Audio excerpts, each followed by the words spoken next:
বর্তমানে আমি অবস্থান করতে আছি আমাদের বানিয়াচংয়ের শরুক্কানি এলাকা। এখানের মধ্যে রয়েছে শরুক্কানি একটি বড় মাঠ। মাঠের পাশে আমি বর্তমানে অবস্থানরত রয়েছি এবং আপনারা দেখতে পারতেছেন আমার পিছনে কি সুন্দর দৃশ্য। এই যে হাঁস লালন পালন করার যে একটা সুন্দর দৃশ্য, এইটি আপনাদের সামনে আমি উপস্থাপন করার চেষ্টা করলাম। তেমনিভাবে আজকে আপনাদেরকে দেখাবো একটি ভাইরাল তেঁতুল গাছ, যেটা কিনা শরুক্কানি এলাকায় অবস্থিত।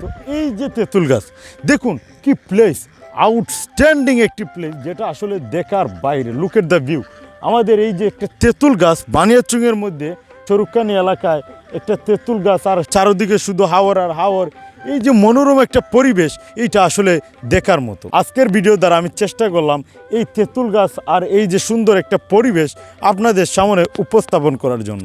জানি না কেমন হয়েছে, যদি ভিডিওটা ভালো লাগে বেশি বেশি করে শেয়ার করে দেবেন। আর এই তেঁতুল গাছের যদি রহস্য বা ঐতিহ্য বলতে চাই, এইটা অনেক বছর যাবৎ অনেক পুরাতন একটি তেঁতুল গাছ।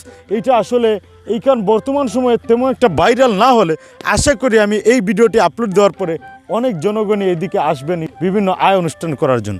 কারণ এইটা একটা মনোরম এবং মুক্ত পরিবেশের মধ্যে অবস্থিত এই তেঁতুল গাছ।